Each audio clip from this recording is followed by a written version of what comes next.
दोस्तों स्वागत है आपका बिहार न्यूज़ में। दोस्तों मैं हूं फिरदौस गनी और आप देख रहे हैं केडीबी लाइव। दोस्तों आज हो चुका है 14 फरवरी 2023। तो आज की बिहार की टॉप न्यूज़ लेकर आए हैं आपके लिए। दोस्तों वीडियो शुरू करने से पहले आपको बता दूं कि अगर आप नए आए हैं इस चैनल पर तो फिर चैनल को सब्सक्राइब करके बेल आइकन को प्रेस कर दीजिए। साथ ही आपको बता दूं कि अगर आप अपने बिजनेस को केडीबी लाइव के माध्यम से प्रमोट करना चाहते हैं, प्रचार करना चाहते हैं, तो आप ये काम बड़ी ही आसानी से कर सकते हैं। इसके लिए आपको केडीबी लाइव की ऑफिशियल नंबर पर संपर्क करना होगा और ये नंबर आपके मोबाइल स्क्रीन पर दिया गया है। जी हाँ, आप इस नंबर पर कॉल करके अपने बिजनेस को प्रमोट करें और अपने बिजनेस को बढ़ाएं। तो चलिए फिर शुरू करते हैं आज की पूरे बिहार की टॉप न्यूज़। दोस्तों आज बिहार न्यूज़ में सबसे पहले बात करते हैं कि देश के करोड़ों किसानों के लिए ज़रूरी खबर है। अगर आप भी प्रधानमंत्री किसान सम्मान निधि योजना की 13वीं किस्त का इंतजार कर रहे हैं तो अब आपका इंतजार खत्म होने वाला है। जब मार्च महीने की शुरुआत में ही इस किस्त का पैसा किसानों के खाते में यानी कि आपके खाते में आने वाला है। यानी कि इस बार सरकार होली पर 14 करोड़ किसानों को तोहफा देने जा रही है। इसके साथ ही केंद्र सरकार ने किसानों की सुविधाओं के लिए एक और नई पहल शुरू की है। आपको बता दें कि पीएम किसान सम्मान निधि योजना की 13वीं किस्त 8 मार्च को खाते में आ सकती है। 8 मार्च को आपके खाते में पैसा आ सकती है। फिलहाल इसकी कोई भी आधिकारिक घोषणा नहीं की गई है, यह हम आपको पहले बता दे रहे हैं। लेकिन मीडिया में जो खबरें निकल कर सामने आ रही है वो माना जा रहा है कि सरकार होली पर किसानों को बड़ा तोहफा दे सकती है 8 मार्च को। लेकिन ये ऑफिशियली ऐलान नहीं है, ये हम आपको बता दे रहे हैं। नहीं तो अगर नहीं आएगा तो फिर आप हमको बोलेगा कि आप बोले थे और पैसा नहीं आया। दोस्तों बात करते हैं कि अब आपको इंटरनेट बंद होने पर पेमेंट ना कर पाने से छुटकारा मिलने वाला है। जब देश के सबसे बड़े एचडीएफसी ने अपने कस्टमर्स के लिए offline digital payment platform launch किया है। अब आप बिना इंटरनेट के भी पेमेंट कर सकेंगे। जहां आरबीआई के नियामक सैंडबॉक्स प्रोग्राम के तहत व्यापारियों और फिर ग्राहकों के लिए ऑफलाइन डिजिटल भुगतान का प्रशिक्षण करने के लिए क्रॉच फ्रीज के साथ साझेदारी में एक पायलट लॉन्च किया है जिसे ऑफलाइन पे के नाम से जाना जाता है। जी हाँ, यानी कि ऑफलाइन पे के माध्यम से अगर आपके मोबाइल में इंटरनेट नहीं है तो भी आप पेमेंट कर सकते हैं। एचडीएफसी बैंक के ऑफलाइन पे ग्राहकों और फिर व्यापारियों को मोबाइल नेटवर्क ना होने पर भी भुगतान करने और फिर प्राप्त करने में सक्षम करेगा। यानी कि आप पैसे की लेन देन कर सकते हैं बिना इंटरनेट के। एचडीएफसी बैंक पूरी तरीके से ऑफलाइन मोड में डिजिटल भुगतान समाधान शुरू करने वाला उद्योग का पहला बैंक है। यह खराब नेटवर्क कनेक्टिविटी वाले छोटे शहरों और फिर ग्रामीण क्षेत्रों में डिजिटल भुगतान को अपनाने को बढ़ावा दे सकता है। दोस्तों बात करते हैं कि पैन कार्ड आज के समय में हर वित्तीय कामकाज के लिए सबसे ज़रूरी दस्तावेज बन गया है। जहां अगर आप चाहते हैं कि आपका ये दस्तावेज ठीक ढंग से काम करता रहे तो फिर ये खबर आपके लिए बेहद खास है। दरअसल पैन कार्ड को आधार कार्ड से लिंक करने की आखिरी तिथि नज़दीक आ रही है। इसके लिए 31 मार्च 2023 की डेट की गई है। अगर इस तारीख तक ये काम नहीं हुआ तो फिर आपका पैन कार्ड किसी काम का नहीं रहेगा। यही नहीं, आपको 10,000 रुपये का जुर्माना भी भरना पड़ सकता है। आयकर विभाग सोशल मीडिया और रजिस्टर्ड मोबाइल नंबर पर मैसेज के द्वारा लगातार पैन कार्ड को आधार कार्ड से लिंक करने के लिए अपील कर रहे हैं। अब इस काम के लिए अगले महीने की 31 तारीख तक समय तय किया गया है। ऐसे में अगर आपने अभी तक अपने पैन कार्ड को आधार से लिंक नहीं कराया तो फिर लास्ट डेट का इंतजार ना करें और तुरंत इस काम को पूरा कर लीजिए, क्योंकि अगर आपका पैन कार्ड इनऑपरेटिव हुआ तो फिर आप फाइनेंस से जुड़े हुए तमाम काम नहीं कर पाएंगे। यानी कि आप बैंक से पैसे लेने देने कुछ भी नहीं कर पाएंगे, लेन देन आपका बंद हो सकता है। दोस्तों बात करते हैं कि बेंगलुरु में एरो इंडिया 2023 के 14वां संस्करण की कल शुरुआत हो चुकी है। ऐसे में प्रधानमंत्री नरेंद्र मोदी इस शो का कल उद्घाटन किया और बेंगलुरु में येलंका के वायुसेना स्टेशन में मौजूद होकर के एरोबेटिक प्रदर्शन भी देखा। इस दौरान प्रधानमंत्री नरेंद्र मोदी ने कहा कि ये वैश्विक स्तर पर सैन्य साजो सामान के प्रमुख निर्यातकों में से एक बनने की ओर अग्रसर होगा। इस पर बोलते हुए अधिकारियों ने कहा कि 5 दिवसीय प्रदर्शनी में 700 से अधिक रक्षा कंपनियां और फिर 98 देशों के प्रतिनिधि भाग ले रहे हैं। एरो इंडिया का ये संस्करण देश को सैन्य विमान, हेलीकॉप्टर, सैन्य उपकरण और फिर नए युग के एवियोनिक्स के निर्माण के लिए एक उभरते हुए केंद्र के रूप में प्रदर्शित कर रहा है। आपको बता दूं कि एरो इंडिया 2023 के 14वां संस्करण में विमानों ने आसमान में दिल की आकृति बनाई है। ये आकृति प्रधानमंत्री नरेंद्र मोदी के सामने बनाई गई है, जिसे देख करके उन्होंने तालियां बजा करके इसकी तारीफ भी की है। न्यूज एजेंसी द्वारा इस घटना का एक वीडियो भी शेयर किया है, जिसमें नीले आसमान में पहले दिल की आकृति बनाई गई और फिर दिल में तीर करके छेद किया गया। वीडियो में देखा गया है, आप वीडियो देख सकते हैं, वीडियो में साफ साफ दिखाई दे रहा है। जब वीडियो में ये देखा गया है कि एक तरफ से एक विमान दिल की आकृति बना रहा है, तो फिर वहीं दूसरी ओर से विमान इस आकृति को तैयार कर रहा है। इस बीच तीसरा विमान दिल की आकृति में छेद कर रहा है। दोस्तों, बात करते हैं कि बिहार के जमुई सांसद चिराग पासवान ने सीएम नीतीश कुमार पर रविवार को एक बार फिर से जम करके हमला बोला है। इस दौरान सभा में मौजूद लोगों ने भी चिराग पासवान का खूब साथ दिया। जब लोक जनशक्ति पार्टी रामविलास की ओर से रविवार को नालंदा में एक मिलन समारोह का आयोजन किया गया था, जब बिंद प्रखंड के हाई स्कूल के मैदान में कार्यक्रम था। इस दौरान चिराग पासवान ने पूछा है कि आज बिहार बर्बादी की जगह पर है, तो फिर इसके जिम्मेदार कौन है? तो इस पर लोगों ने कहा है कि नीतीश कुमार। चिराग पासवान को देखने के लिए काफी संख्या में लोग पहुंचे थे। मंच पर पहुंचने के बाद चिराग पासवान को पार्टी के कार्यकर्ताओं ने फूल मालाओं से लाद दिया। जब लोगों का आभार जताने के लिए चिराग पासवान अपनी कार के ऊपर भी चढ़ गए और फिर हाथ जोड़ लिया। चिराग पासवान ने मंच से कहा है कि आज बिहार अगर बर्बादी की कगार पर आकर के खड़ा है तो उसके सबसे बड़े जिम्मेदार मुख्यमंत्री नीतीश कुमार है। जहां सभा को संबोधित करते हुए चिराग पासवान ने कहा है कि मुख्यमंत्री नीतीश कुमार के गृह जिले नालंदा में आकर के उन्हें दुख के साथ कहना पड़ रहा है कि मजबूत होने के बावजूद भी जात पात की राजनीति में हम लोग बैठ चुके हैं। बिहार के मुख्यमंत्री नीतीश कुमार ने हम लोगों को जात पात की राजनीति में बैठा करके ठगने का काम किया है। इस दौरान चिराग पासवान के सामने ही वहां मौजूद लोगों ने सीएम नीतीश कुमार के खिलाफ नारा लगाया, पलटू राम को भगाना है, ये नारा लगाया गया। दोस्तों, बात करते हैं कि बिहार के मुख्यमंत्री नीतीश कुमार के एक बयान से सियासी गलियारों में तरह तरह की चर्चाएं हो रही है। सवाल उठ रहे हैं कि क्या नीतीश कुमार डिप्टी सीएम तेजस्वी यादव को आगे बढ़ा रहे हैं या फिर वे खुद कमजोर हो रहे हैं। हाल ही में कैबिनेट विस्तार के मुद्दे पर सीएम नीतीश कुमार ने कहा है कि इस बारे में फैसला तेजस्वी यादव करेंगे। जब वैसे तो कैबिनेट में किस मंत्री को रखना है या नहीं रखना है, इसका फैसला सीएम नीतीश कुमार के पास होता है, मगर नीतीश कुमार की इस बात से सब हैरान है। तो आइए जानते हैं कि मुख्यमंत्री नीतीश कुमार के इस बयान में के मायने क्या है। तो बात करते हैं कि अगस्त 2022 में एनडीए छोड़कर के महागठबंधन के साथ सरकार बनाने वाले नीतीश कुमार ने राष्ट्रीय राजनीति में जाने की घोषणा की थी।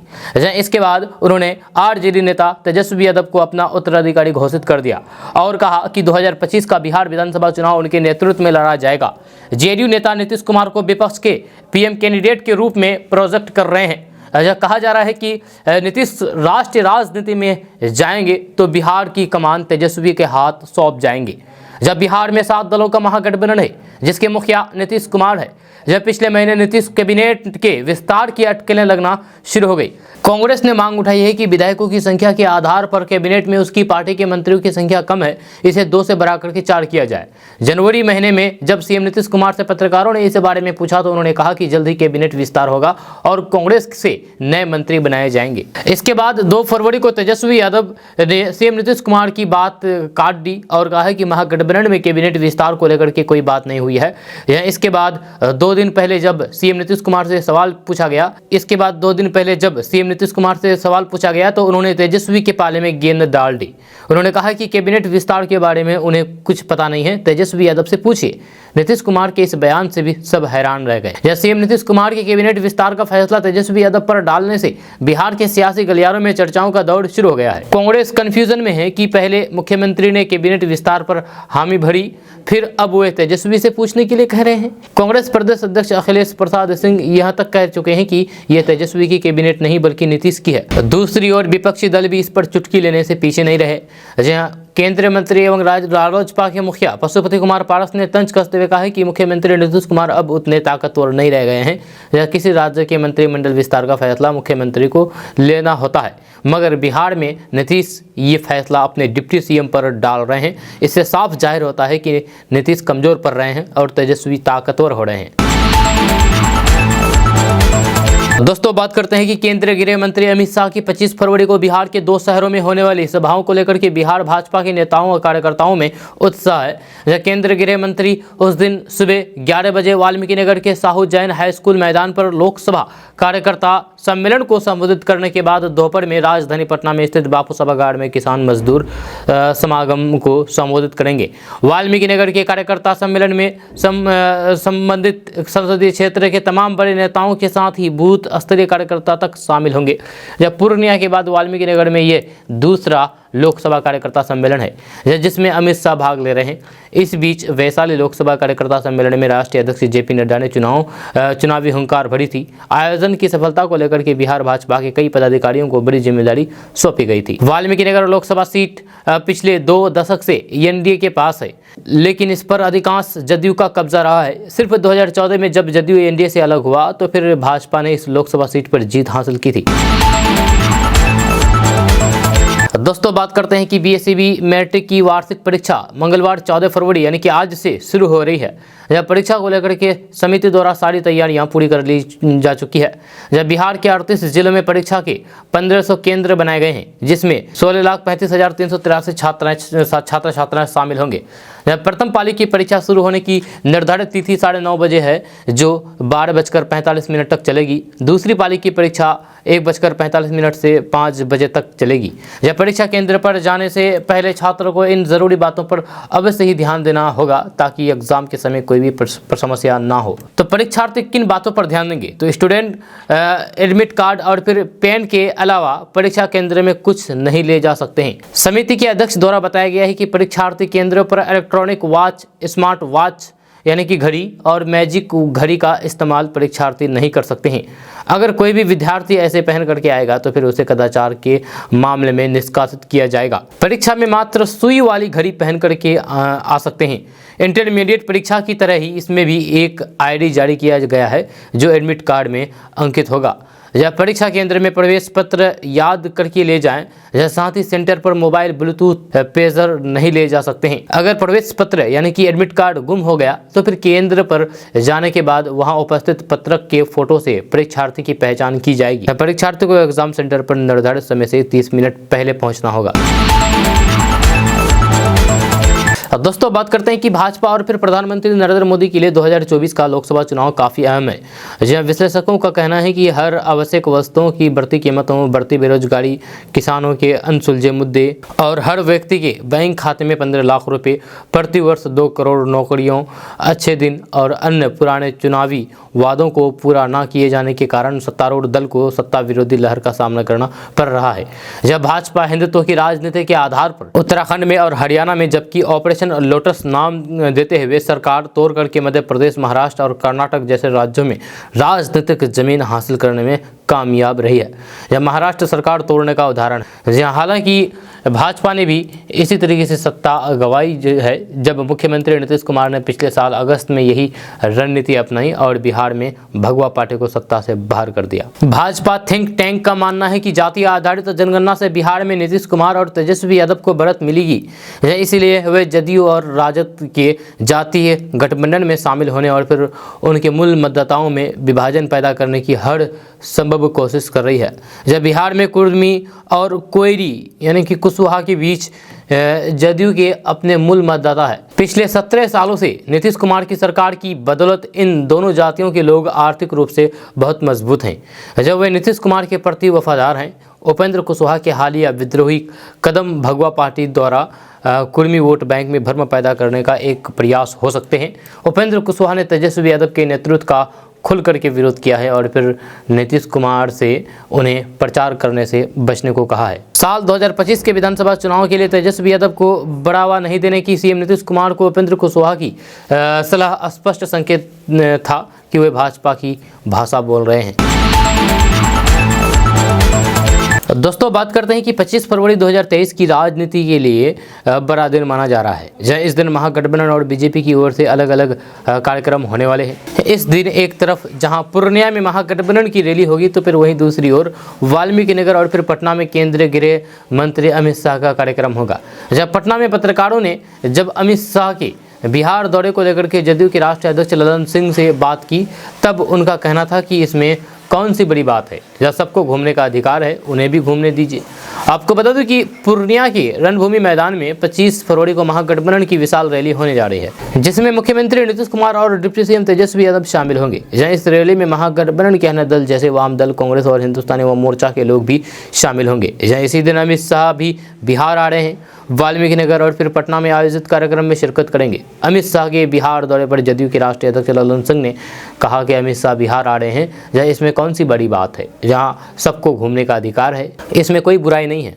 जहाँ उनको जितना बिहार घूमना हो घूमने दीजिए, हमें कोई एतराज़ नहीं है।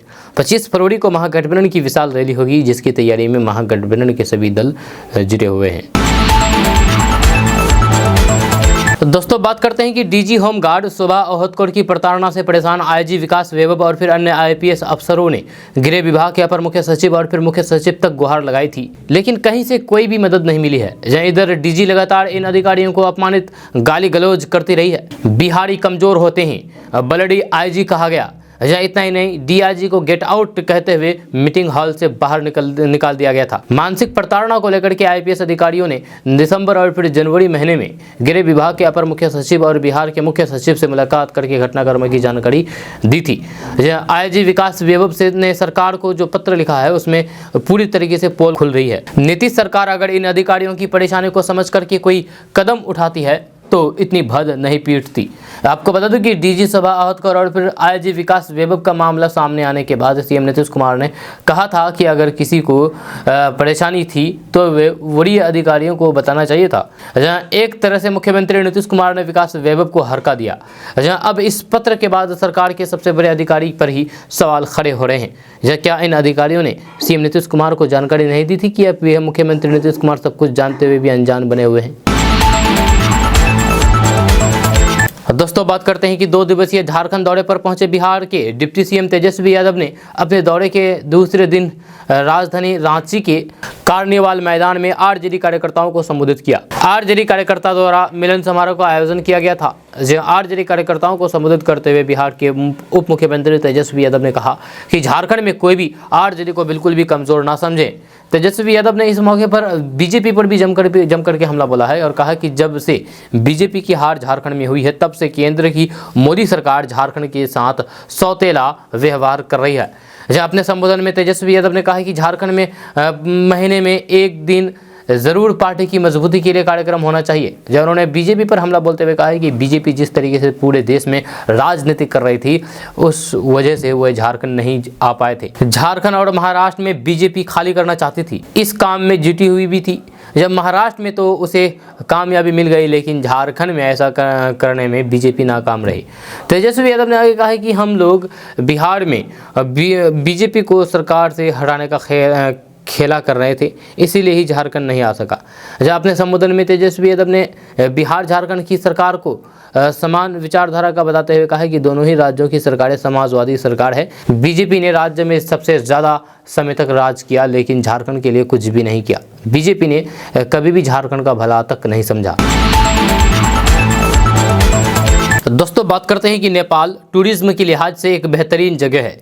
जहाँ नेपाल में प्रकृति की खूबसूरती के अलावा कई धार्मिक स्थल भी है, जहाँ बड़ी संख्या में लोग दर्शन करने जाते हैं। यहाँ जाकर के आप खूब सारा एडवेंचर और फिर प्रकृति का मजा ले सकते हैं। अगर आप कम बजट में नेपाल का टूर करना चाहते हैं तो फिर यह खबर आपके लिए है। दरअसल IRCTC भोपाल से नेपाल की धार्मिक यात्रा के लिए बेहद ही शानदार और फिर किफ़ायती टूर पैकेज की पेशकश कर रहा है। ये एयर टूर पैकेज में आपको काठमांडू और पोखरा घूमने का मौका मिलेगा। इस पैकेज का नाम best of Nepal x Delhi रखा गया है। जब पैकेज की शुरुआत दिल्ली से होगी, जहाँ 6 दिन और 5 रातों के इस टूर पैकेज की शुरुआत 30 मार्च 2023 को होगी। पैकेज में आपको फ्लाइट के जरिए दिल्ली से काठमांडू ले जाया जाएगा। इसके बाद वापसी भी फ्लाइट के जरिए काठमांडू से दिल्ली तक होगी। यह पैकेज में फ्लाइट किराया, बस, होटल, खाना, गाइड और इंश्योरेंस आदि की सुविधाएं शामिल है। जब पैकेज के खर्च की बात करें तो फिर कंफर्म क्लास में ट्रिपल या फिर डबल ऑक्यूपेंसी पर प्रति व्यक्ति खर्च 31,000 रुपये हैं। वहीं सिंगल ऑक्यूपेंसी का प्रति व्यक्ति खर्च 40,000 रुपये हैं, 40,000 रुपये हैं। जो 2 से 11 साल के बच्चे के लिए बेड के साथ 30,000 रुपये और बिना बेड के 24,000 रुपये हैं। दोस्तों बात करते हैं कि विश्वनाथ आर्लेकर को बिहार का नया राज्यपाल नियुक्त किया गया है। इससे पहले वे हिमाचल प्रदेश के राज्यपाल थे, जहां 2 महीने पहले तक बीजेपी की सरकार थी। अब उन्हें बिहार भेज दिया गया है, जहां बीजेपी विरोधी महागठबंधन सत्ता में है। जब राजेंद्र आर्लेकर से नीतीश सरकार के साथ तालमेल के बारे में सवाल किया गया तो फिर उन्होंने कहा कि बिहार में किस किस सरकार है। जब बिहार बड़ा राज्य है और फिर उन्हें यहाँ काम करने का मौका मिला है, जो खुशी की बात है। जब बिहार के राज्यपाल नियुक्त किए गए राजेंद्र विश्वनाथ आर्लेकर ने बड़ी जिम्मेदारी देने के लिए केंद्र सरकार को धन्यवाद दिया है। उन्होंने रविवार को कहा कि देश में जहां भी उन्हें मौका मिलता है वह वहां काम करके खुश हैं। जब गैर बीजेपी शासित राज्य का राज्यपाल नियुक्त किए जाने पर आर्लेकर ने कहा कि सरकार तो सरकार है, इससे कोई फर्क नहीं पड़ता है कि वह किस पार्टी की है। दोस्तों बात करते हैं कि बिहार में कैंसर ग्रस्त मरीजों की संख्या लगातार बढ़ती जा रही है। जब बिहार में कैंसर का समुचित इलाज नहीं होने का कारण उन्हें इलाज के लिए दिल्ली या फिर मुंबई जाना पड़ता है। जहां अगले 2 माह में बिहार के कैंसर मरीजों के लिए केंद्र सरकार पटना में ही इलाज की व्यवस्था करने जा रही है। जब पटना एम्स में 2 माह के अंदर कैंसर का इलाज शुरू हो जाने का आश्वासन पटना के सांसद को केंद्रीय स्वास्थ्य मंत्री ने पिछले 2 दिनों मुलाकात के दौरान दिया था। पूर्व केंद्रीय मंत्री और पटना साहिब से भाजपा सांसद रविशंकर प्रसाद ने पत्रकारों से बात करते हुए कहा कि अब कैंसर के इलाज की सुविधा पटना में भी उपलब्ध होगी। यह उम्मीद है कि आने वाले 2 से 3 महीनों में पटना एम्स में इसका प्रॉपर इलाज शुरू हो जाएगा। उन्होंने कहा कि पिछले दिनों उन्होंने दिल्ली में केंद्रीय स्वास्थ्य मंत्री मनसुख मंडाविया से मुलाकात की थी। इस दौरान बिहार में कैंसर की समस्या से निपटने के लिए पटना एम्स में इसके इलाज की पर्याप्त व्यवस्था कराने का आग्रह किया था, ताकि कैंसर रोगी और फिर उनके परिवार वालों को इलाज के लिए बिहार से बाहर ना जाना पड़े। दोस्तों बात करते हैं कि बिहार में आईएएस और आईपीएस अधिकारियों से जुड़ा मामला सियासी रंग लेने लगा है। दरअसल पिछले कुछ दिनों पहले बिहार के मुख्यमंत्री नीतीश कुमार ने आईपीएस अधिकारी विकास वैभव को फटकार लगाई थी। इधर बिहार के पूर्व उप मुख्यमंत्री सुशील कुमार मोदी ने विकास वैभव का पक्ष लेते हुए सीएम नीतीश कुमार पर निशाना साधते हुए कहा कि वे आईपीएस अफसरों का मनोबल तोड़ने का काम कर रहे हैं। सुशील कुमार मोदी ने कहा कि नीतीश कुमार ने जब से राजद से हाथ मिलाया है तब से वे खुद पुलिस अधिकारियों का मनोबल तोड़ने का काम कर रही है। यह साथ ही उन्होंने कहा है कि आईजी विकास वैभव को ही सार्वजनिक रूप से फटकारना और विधायकों मंत्रियों को अपमानित करने वाले आईएएस अफसर के पाठक को संरक्षण देना कार्यपालिका को गलत संदेश दिया है। यह साथ उन्होंने कहा है कि आईपीएस अमित लोरा की कार्यशैली से लोग खुश थे और उन पर खाकी वेब सीरीज बनाई गई थी, लेकिन इस पर लोरा की प्रशंसा करने के बजाय उन्हें निलंबित करने की कार्रवाई शुरू कर दी गई है। वहीं बीजेपी नेता सुशील कुमार मोदी ने कहा है कि राजद से हाथ मिलाने के बाद नीतीश कुमार लगातार पुलिस अधिकारियों का मनोबल तोड़ने का रवैया अपना रहे हैं।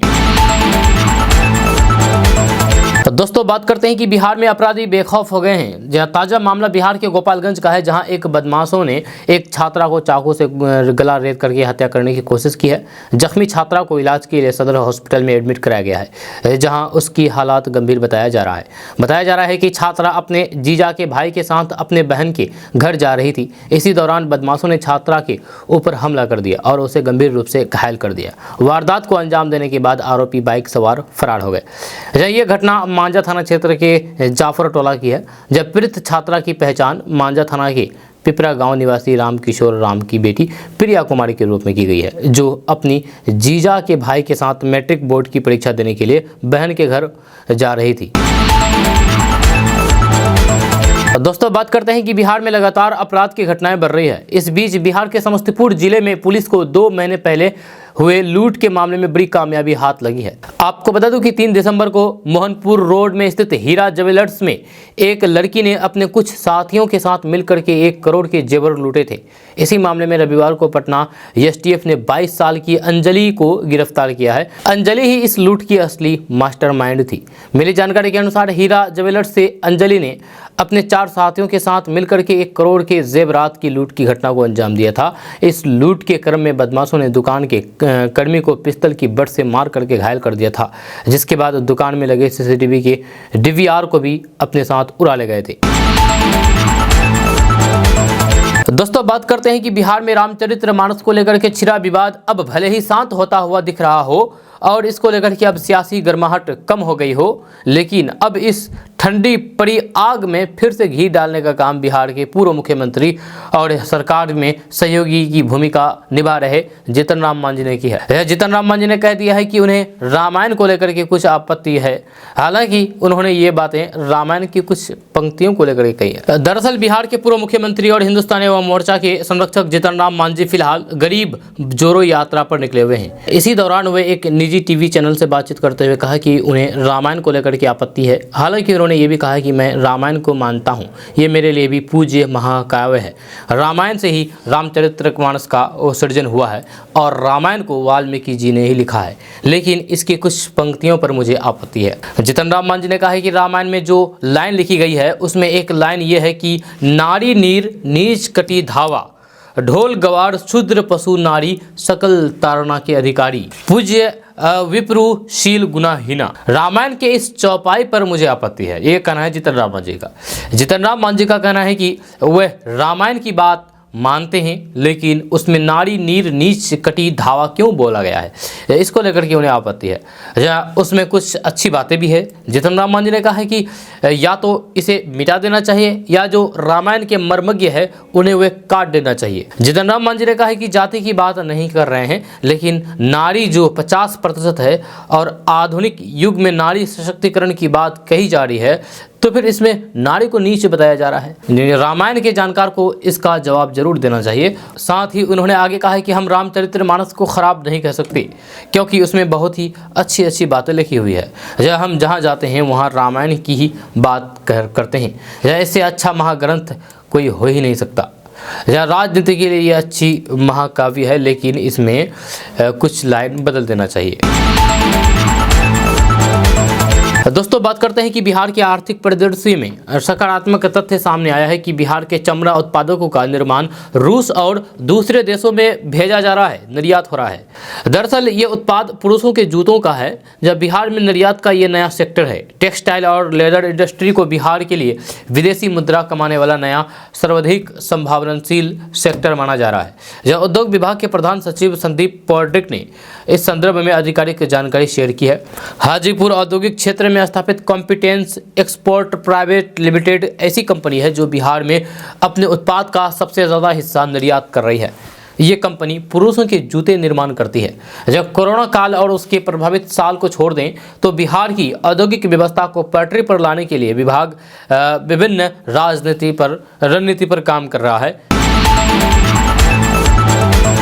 दोस्तों बात करते हैं कि बिहार में युवा पीढ़ी जहां नौकरी की तलाश में भटकते हुए उम्र गुजार दे रहे हैं, वहीं कुछ युवा किसान कृषि के क्षेत्र में अपनी अलग ही पहचान बना करके अच्छी खासी कमाई भी कर रहे हैं। जब पूर्वी चंपारण के डुमरिया पंचायत के सरैया गांव के इंजीनियर धीरज मिश्रा और फिर उत्तरी भवानीपुर पंचायत भवानीपुर गांव के प्रगतिशील किसान विनय शंकर ठाकुर इसकी मिसाल है। धीरज लेमन ग्रास मेंथा खस की खेती से अच्छी खासी कमाई कर रहे हैं।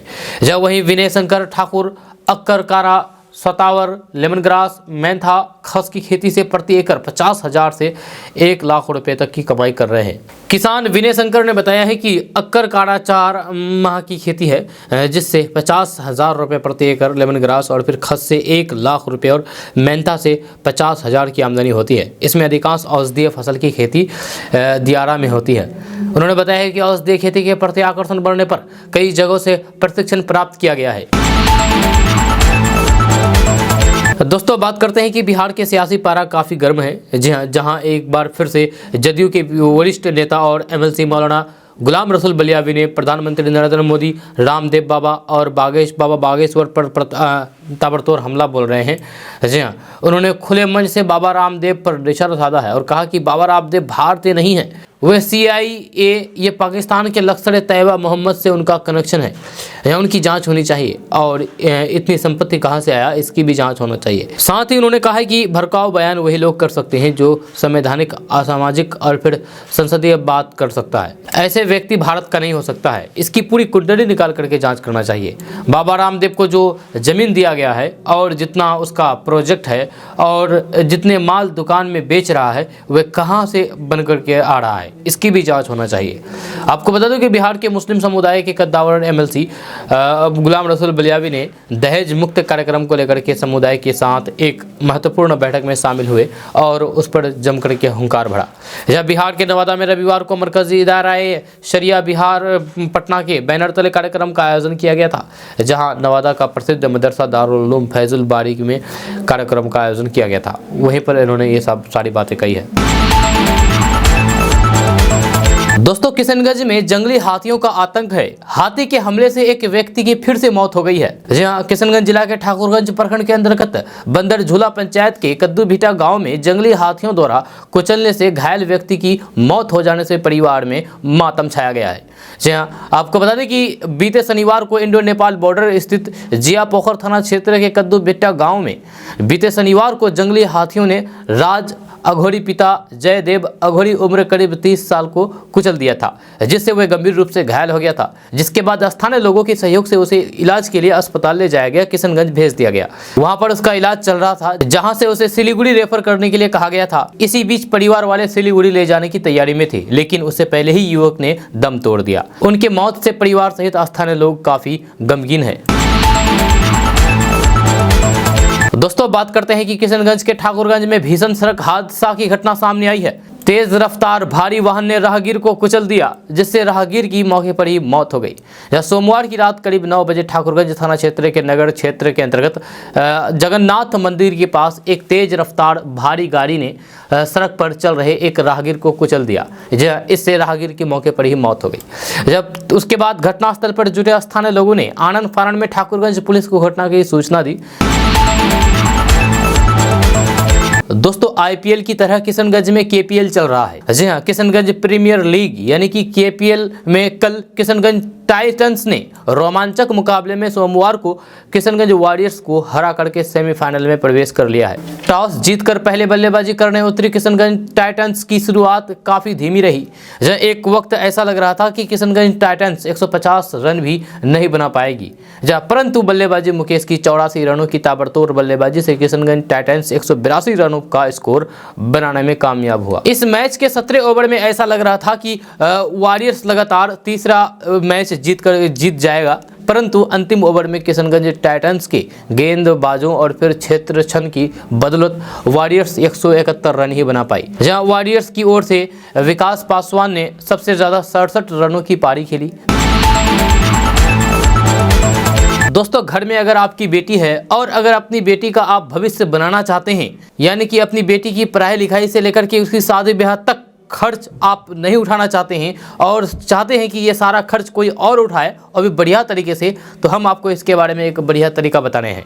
वो है सरकार द्वारा चलाया जा रहा सुकन्या समृद्धि योजना। इस योजना के तहत भारत सरकार बेटी की पढ़ाई लिखाई से लेकर के शादी ब्याह तक का खर्चा उठाती है। वो कैसे, हम आपको बताएंगे अभी विस्तार से। बात करते हैं कि मोदी सरकार के द्वारा कई योजनाएं चलाई जाती है, जिसमें महिलाओं और फिर बेटियों के लिए भी कई तरह की स्कीम चलाई जाती है। इसी तरीके से एक योजना है बेटियों के लिए, जिसका नाम सुकन्या समृद्धि योजना है। यह योजना एक सरकार समर्थित लघु बचत योजना है। इस योजना में निवेश करके आप अपनी बेटी का भविष्य सुरक्षित कर सकते हैं। अगर आप इस योजना में निवेश करना चाहते हैं तो फिर आपको पोस्ट ऑफिस या फिर बैंक में जाकर के अप्लाई करना होगा। आपको बता दें कि सुकन्या समृद्धि योजना पर ब्याज की दरें हर तिमाही पर घोषित होती है। आजादी के अमृत महोत्सव के अंतर्गत भारतीय डाक विभाग ने 1 फरवरी से 8 फरवरी तक के लिए एक विशेष जागरूकता अभियान चलाया था। रिपोर्ट्स के मुताबिक इस अभियान में सिर्फ 2 दिनों में ही 11 लाख सुकन्या समृद्धि अकाउंट खोले गए, जब वही पिछले 8 सालों में भारतीय डाक विभाग ने लगभग 2 करोड़ 70 लाख अकाउंट खोले हैं।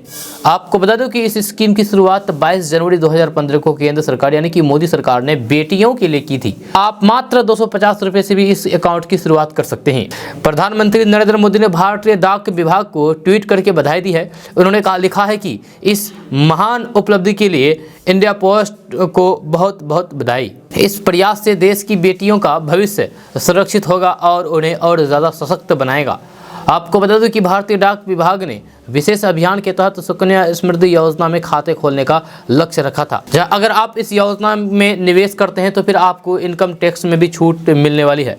आप सुकन्या समृद्धि योजना में टैक्स छूट के लिए भी इन्वेस्टमेंट कर सकते हैं। आपको बता दूं कि इसके लिए आप इनकम टैक्स एक्ट के सेक्शन 80C के तहत टैक्स छूट प्राप्त कर सकते हैं।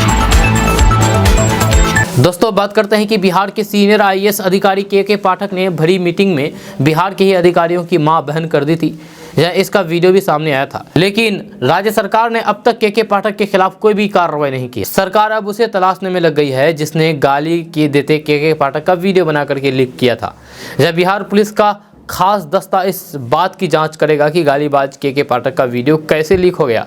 वीडियो बनाने और उसे वायरल करने वालों को शायद ऐसी सजा दी जाएगी जिससे आगे दूसरा ऐसा हिम्मत ना कर सके। जब बिहार में पुलिस का खास दस्ता है आर्थिक अपराध इकाई यानी कि EOU, इसका काम बड़े स्तर पर हो रहे गड़बड़ी की जांच करना है। लेकिन अब यही EOU ये पता लगा रही है कि के पाठक का गाली देते वीडियो किसने बनाया और फिर लीक कैसे हुआ।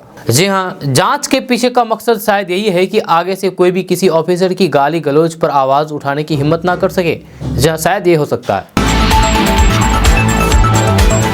दोस्तों बात करते हैं कि बिहार के मुख्यमंत्री नीतीश कुमार इन दिनों समाधान यात्रा पर हैं। वे हर जिले में जाकर के योजनाओं का निरीक्षण और फिर अधिकारियों के साथ मीटिंग कर रहे हैं। समाधान यात्रा के दौरान मुख्यमंत्री नीतीश कुमार पब्लिक मीटिंग नहीं कर रहे हैं। इसके बाद भी जगह जगह हंगामा जारी है। यह यात्रा के दौरान अब तक कई जिलों में हंगामा हुआ।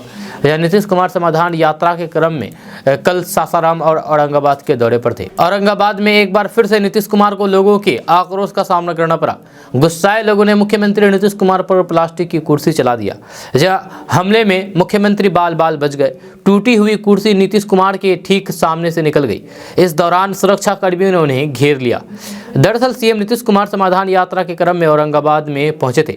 इस दौरान जिले के बारून प्रखंड के कंचनपुर पंचायत में पंचायत सरकार भवन का उद्घाटन करने पहुंचे थे।